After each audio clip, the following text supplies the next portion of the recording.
بسم اللہ الرحمن الرحیم۔ شروع اللہ کے نام سے جو بڑا مہربان نہایت رحم کرنے والا ہے۔ نماز ظہر کی 4 سنتوں کے بعد جو بندہ قرآن کی یہ سورت پڑھتا ہے وہ اللہ سے جو مانگے اللہ خوشی سے دیتا ہے۔ السلام علیکم ورحمۃ اللہ وبرکاتہ۔ محترم ناظرین، جو بندہ نماز ظہر کی 4 سنتوں کے بعد قرآن کی یہ سورت 7 بار پڑھتا ہے تو اللہ تعالیٰ اس کی 1 2 نہیں بلکہ ہزاروں حاجتیں اور مرادیں پوری کرتا ہے۔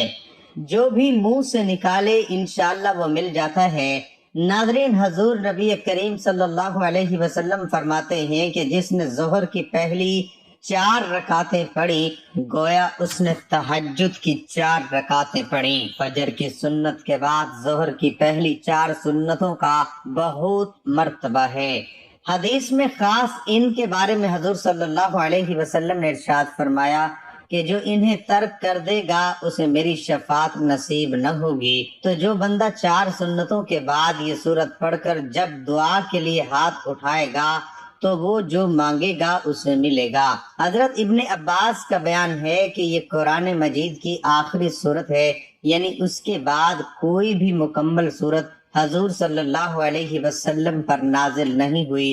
حضور صلی اللہ علیہ وسلم کو جب یہ خبر دی گئی کہ جب اللہ تعالیٰ کی نصرت آ جائے اور لوگ فوج در فوج دائرہ اسلام میں داخل ہونے لگیں تو اس کا مطلب یہ ہے کہ وہ کام مکمل ہو گیا جس کے لیے آپ کو مبعوث کیا گیا تھا۔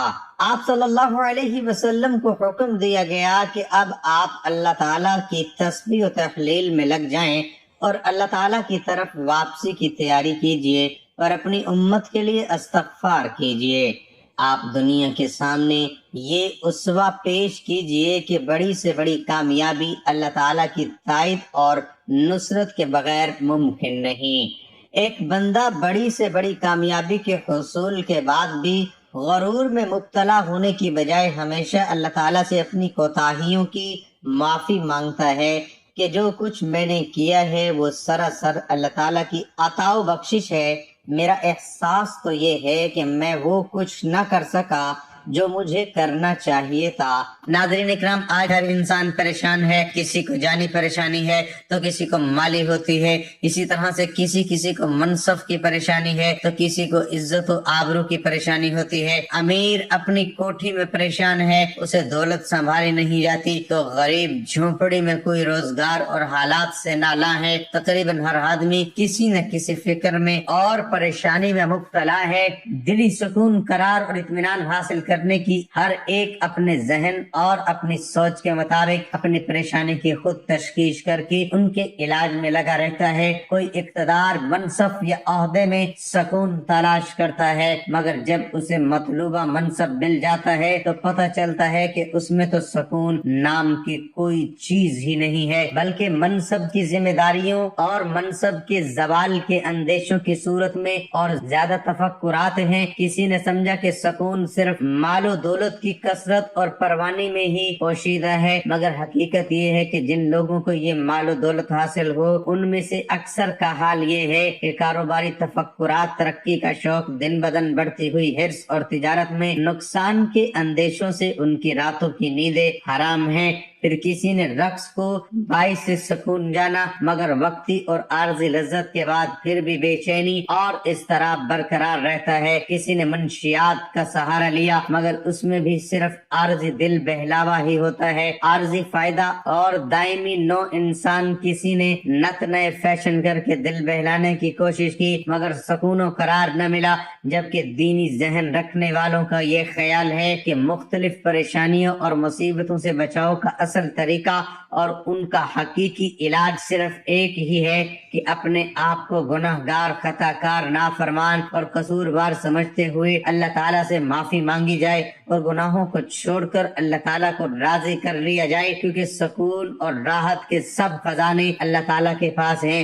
اللہ تعالیٰ کے ذکر سے ہی بے قرار دلوں کو قرار ملتا ہے، وہی ان کا مالک ہے، اور جب مالک راضی ہوگا تو خوش ہو کر اپنی مملوکہ چیز سکون اور راحت اپنے فرما بردار بندوں کو عطا کرے گا۔ اور وہ مالک راضی ہوتا ہے نافرمانی اور گناہوں کو چھوڑنے اور فرما برداری اختیار کرنے سے۔ ہر آدمی جانتا ہے ہر اچھے یا برے عمل کا رد عمل ضرور ہوتا ہے۔ دنیا میں پیش آنے والے حالات پر سب سے زیادہ اثر انداز ہونے والی چیز انسان کے اچھے یا برے اعمال ہیں، جن کا براہ راست تعلق اللہ تعالیٰ کی خوشنودی اور ناراضگی سے ہے۔ کسی واقعہ اور حادثے کے طبی اسباب جنہیں ہم دیکھتے، سنتے اور محسوس کرتے ہیں، وہ کسی اچھے یا برے واقعے کے لیے محض ظاہری سبب کے درجے میں ہیں۔ سادہ لوگ حواس و آفات کو صرف ظاہری اسباب سے جوڑتے اور پھر اسی اعتبار سے ان حواس سے بچاؤ کی تدابیر بھی اختیار کرنے کی کوشش کرتے ہیں۔ شرعی تعلیمات کی روشنی میں بحیثیت مسلمان ہمیں یہ اعتقاد رکھنا ضروری ہے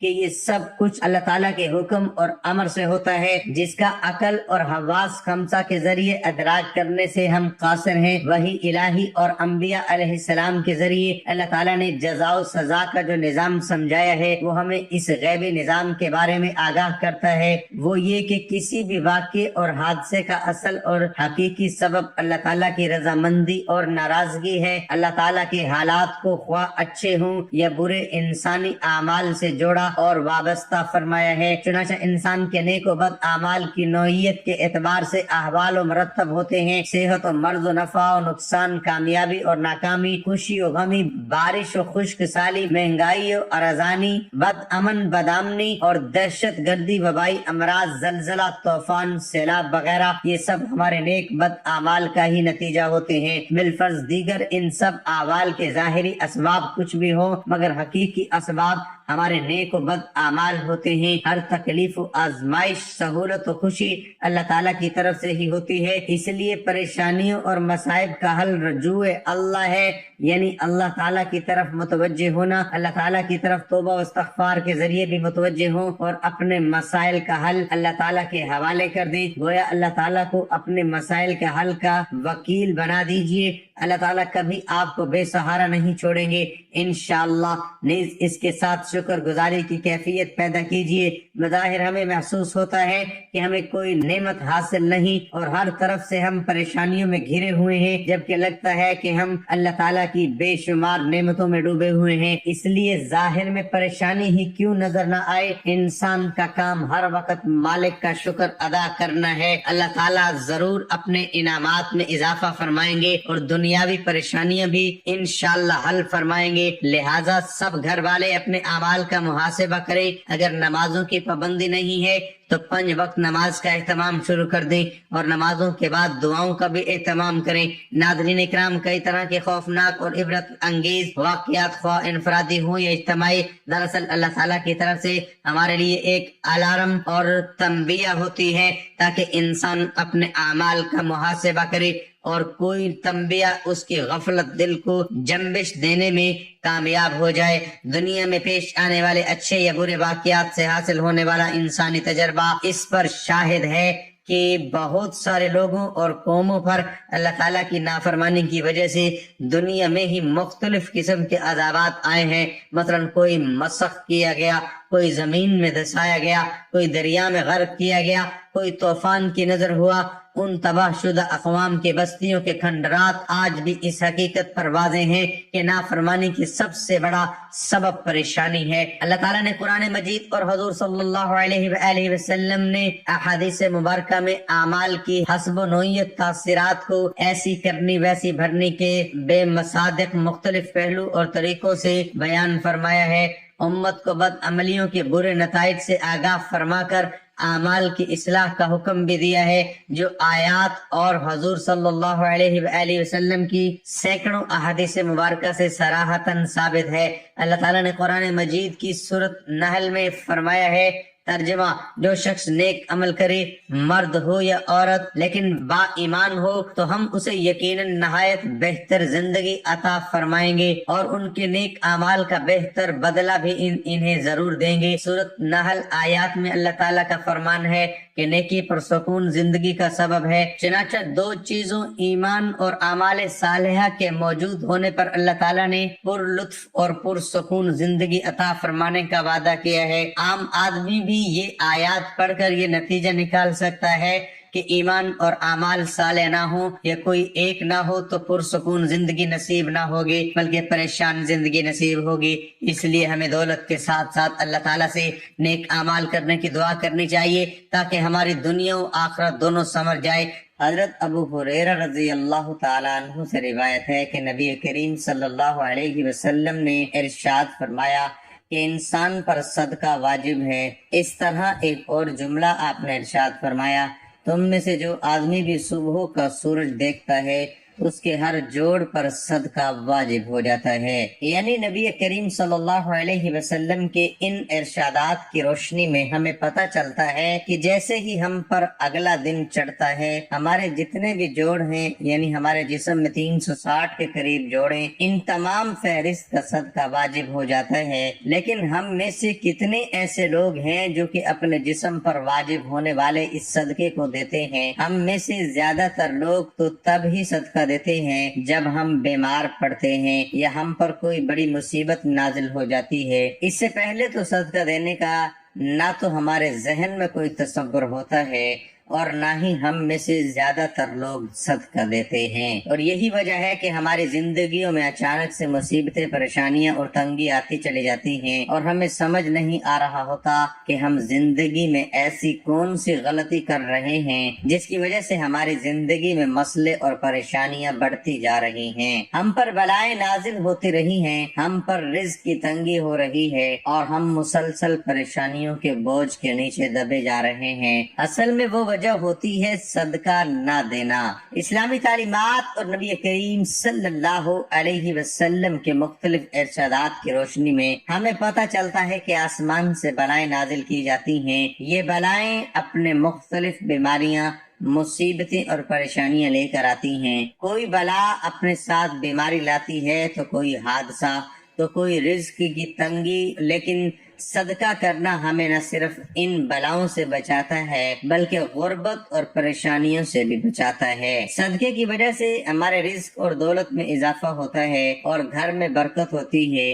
اس کے علاوہ ہمیں بھی پتہ چلتا ہے کہ صرف مال خرچ کر کے ہی صدقہ نہیں دیا جاتا، بلکہ اگر آپ کسی کو سلام کرنے میں پہل کرتے ہیں تو بھی صدقہ ہے، پانی پلانا یہ بھی صدقہ ہے۔ اسی طرح صدقہ دینے کے بہت سارے طریقے ہیں، جیسا کہ دو آدمیوں کے درمیان صلح کروا دینا، کسی کو سواری پر چڑھنے میں مدد کرنا، کسی کو اچھی بات بتانا، نماز کے لیے جو آپ قدم بڑھاتے ہیں یہ بھی صدقہ ہے، راستے سے رکاوٹوں اور پتھروں کو ہٹا دیں، دوسروں کو فائدہ پہنچانا، کسی کو دعا دینا، کسی کو پڑھانا یا کوئی چیز سکھانا، کسی کو اچھی بات بتانا، کسی کو مسکرا کر دیکھنا، کسی مصیبت میں پھنسے انسان کی مدد کرنا، وقت نکال کر اپنے ماں باپ کے ساتھ گزارنا، کسی کی طبیعت پوچھنا، کسی کی عبادت کرنا، کسی پریشانی یا آزمائش پر صبر کرنا، نیکی کا حکم دینا اور برائی سے روکنا، کسی کو معاف کر دینا، اس کے باوجود آپ کے پاس اسے سزا دینے کا اختیار ہو، یہاں تک کہ اپنی بیوی کو اپنے ہاتھوں سے کچھ کھلانا اور اس سے پیار محبت کی باتیں کرنا بھی صدقہ ہے۔ صدقہ دینے کے بے حد فضیلت اور فوائد ہیں۔ کہا جاتا ہے کہ بے شک مومن قیامت تک اپنے صدقے کے سائے میں ہوگا۔ بے شک مسلمان ہونے کے ناطے یہ نہ صرف ہمارا ایمان ہے بلکہ عام مشاہدہ اور تجربہ بھی ہے کہ جب ہم اللہ تعالیٰ کی راہ میں خرچ کرتے ہیں، اپنی نیت صاف رکھتے ہیں اور دکھاوا نہیں کرتے، تب اللہ تعالیٰ اس نیکی کو کئی گنا بڑھا کر ہمیں لوٹا دیتے ہیں۔ اللہ تعالیٰ قرآن مجید میں ارشاد فرماتے ہیں، اے ایمان والو، اللہ کی راہ میں ہمارے دیے ہوئے میں سے خرچ کرو۔ ہم انسانوں کی اوقات کچھ نہیں، نہ ہی ہمارے بس میں کچھ ہے، ہم پر ساری عنایات اس رب کی ہیں جو اس جہان کا مالک ہے۔ یہ اسی ذات کا کرم ہے کہ اس نے ہمیں دینے والوں میں سے بنایا ہے، لہذا یہ ہمارا فرض ہے کہ ہم اس عطا کردہ رزق سے غریبوں، مسکینوں، لاچاروں، مجبور، ضرورت مندوں، یتیموں اور بے سہارا لوگوں کی مدد کریں۔ ان کی ضروریات کا اس طرح ایک خیال کریں جس طرح اللہ سبحانہ وتعالی ہماری ضروریات کا خیال اور ہمارے گناہوں کا پردہ رکھتے ہیں۔ تو اب ہم آپ کو بتاتے ہیں کہ وہ کون سی صورت ہے۔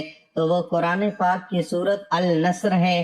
چھوٹی سی صورت، صرف 3 آیتیں ہیں اس صورت کی، لیکن بہت ہی برکت اور فضیلت والی صورت ہے۔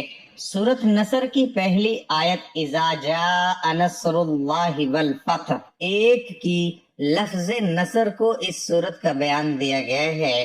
اس صورت کو پڑھنے سے آپ کے لیے ہر میدان میں کامیابی کے دروازے کھلیں گے، اور لکھا ہے کہ اس صورت کو ہر روز 60 مرتبہ پڑھنے سے انشاءاللہ ہر بلا سے، ہر مصیبت سے محفوظ رہے گا اور فتح اور مدد میسر ہوگی۔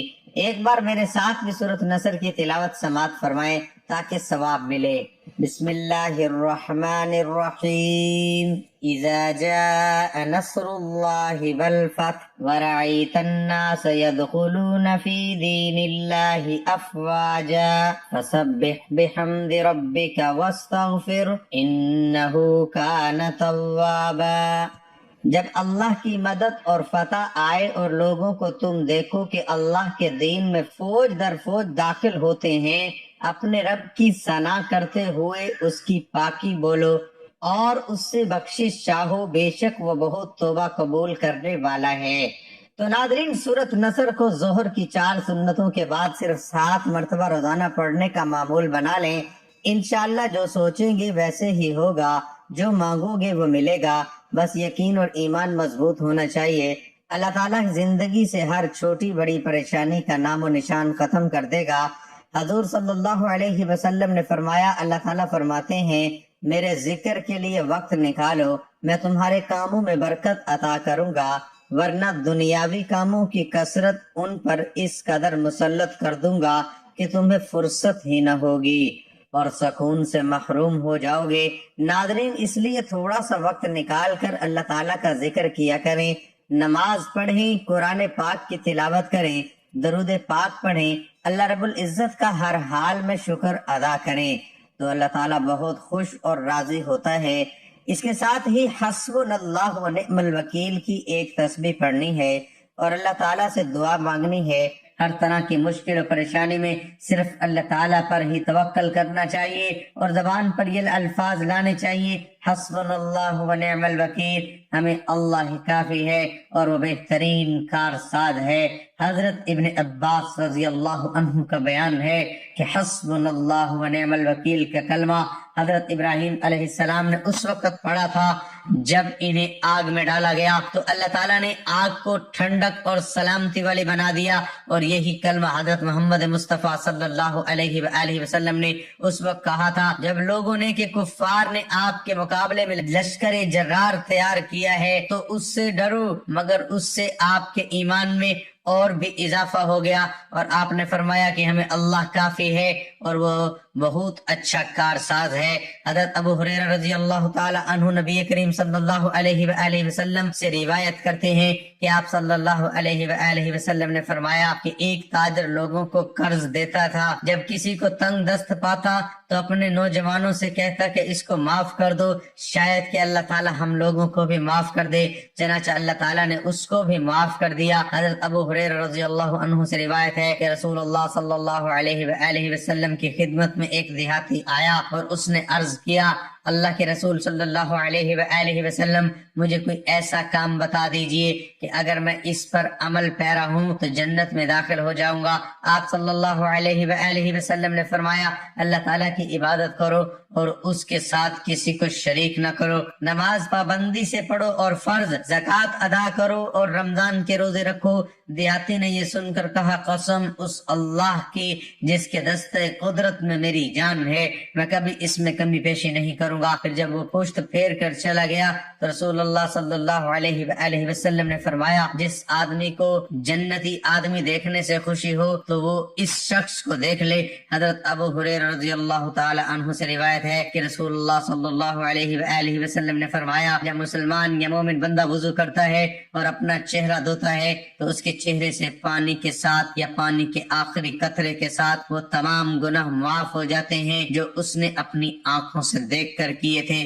پھر جب وہ اپنے ہاتھ دھوتا ہے تو پانی کے ساتھ یا پانی کے آخری قطرے کے ساتھ اس کے وہ تمام گناہ معاف ہو جاتے ہیں جو اس کے ہاتھوں نے کیے تھے۔ پھر جب وہ پاؤں دھوتا ہے پانی کے ساتھ یا پانی کے آخری قطرے کے ساتھ اس کے وہ تمام گناہ معاف ہو جاتے ہیں، وہ گناہوں سے پاک صاف ہو جاتا ہے۔ حضرت ابو ہریرہ رضی اللہ تعالی عنہما نے کہا کہ رسول اللہ صلی اللہ علیہ وآلہ وسلم نے بتلایا کہ اللہ فرماتا ہے کہ 3 قسم کے لوگ ایسے ہیں جن کا قیامت میں میں خود مدعی بنوں گا۔ ایک تو وہ شخص جس نے میرے نام پر عہد کیا اور پھر وعدہ خلافی کی، دوسرا وہ جس نے کسی آزاد آدمی کو بیچ کر اس کی قیمت کھائی، اور تیسرا وہ شخص جس نے کسی کو مزدور کیا، پھر کام تو اس سے پورا لیا لیکن اس کی مزدوری نہ دی۔ بندے کی دعا اس وقت تک قبول ہوتی رہتی ہے جب تک کہ وہ گناہ یا صلہ رحمی کے خلاف دعا نہ کرے اور جب تک وہ جلد بازی کا مظاہرہ نہ کرے۔ صحابہ رضی اللہ عنہم اجمعین نے عرض کیا